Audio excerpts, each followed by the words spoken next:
Alright ladies and gents, how you guys doing? This is part 2 of the gaming test on the new MacBook Air 13-inch 2011, and you sir can take a chib to the throat nice and peacefully, and wow, they're going at it. He's going to 10 on him. Are you okay? Right, moving on. This is part 2 as said. Part 1, if you haven't seen it, it is on the screen alongside the other MacBook Air videos that I've done. If you click on the annotations, it's going to open it into a new window, so it's not going to disturb this video in particular. But part 1 was just going over Black Ops multiplayer and Modern Warfare 2 multiplayer, and since then, you know, I've realised it wasn't to do with hardware when it came to Black Ops, it was to do with the actual game servers, because Modern Warfare 2 ran fine, you know, it was perfect and it was actually playable, and it was something that I'm considering, you know, just playing on a regular basis on the Windows side. But Black Ops was unplayable.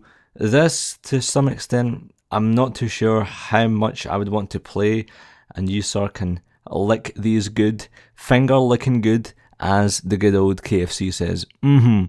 Oh yes, are they tasty or what? Let me know in the comments immediately. So the spec of my MacBook Air is showing on the screen for those of you who haven't seen my previous videos. 13-inch 2011 1.7 dual core i5. It's to be noted that although it's a dual core i5, it's kind of low voltage, so you're not going to get the full performance as you would on a kind of a MacBook Pro or, you know, the iMac or the Mac Pros. The graphics card in these new MacBook Airs are the Intel HDs, which are kind of, you know, built onto or soldered onto the actual motherboard. There's no dedicated graphics card, as was the case with the previous MacBook Airs. And there's been a lot of talk, you know, the Intel HDs haven't been that good in the past, and some people are still saying, you know, the Intel HD 3000, which Apple did indeed use for these new MacBook Airs, aren't anywhere near to the Nvidia 320Ms.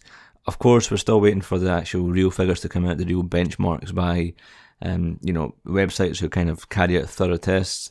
But the kind of general consensus is that these Intel HDs aren't on par or better than the previous graphics card by Nvidia, which Apple used in the MacBook Airs. I've also installed fraps, those of you who wanted me to check the fraps out, and that is what the countdown timer or the scoring system is in the top left hand corner of my MacBook Air.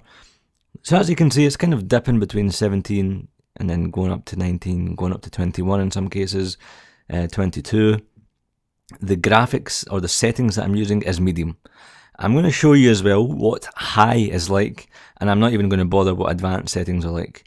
Now when you go into the options of Battlefield Bad Company 2, you know, you can actually change, you know, if you want low settings, medium, high or advanced. This is medium for the record, and it's okay, you know.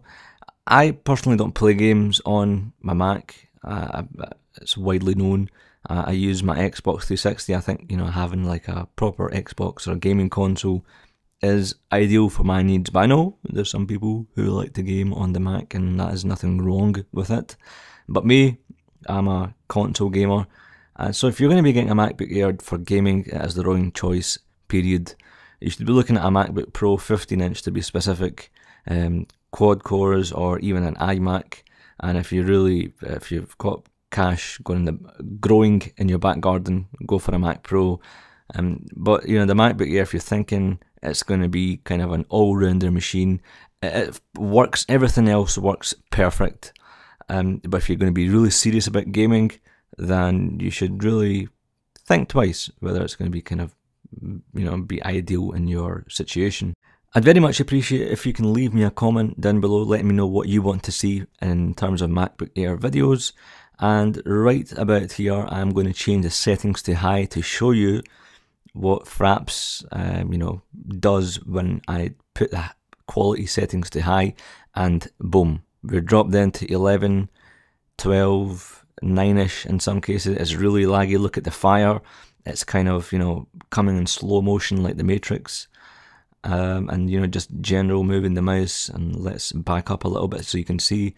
Nah, it's not smooth. I mean, if you look at my trackpad and the screen, I hope it's coming out clear.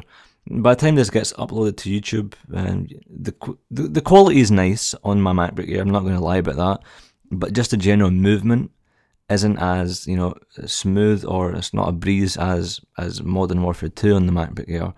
I'm guessing because this game requires a lot of graphics power, and although we have a better processor in this generation of MacBook Air, when it comes to gaming, it really does boil down to graphics as well. Yes, of course the processor helps, I'm not saying that, but essentially it is the graphics card, and if you've got a really crappy one, or not a dedicated NVIDIA one, or not as good as the NVIDIA one, then it is going to suffer.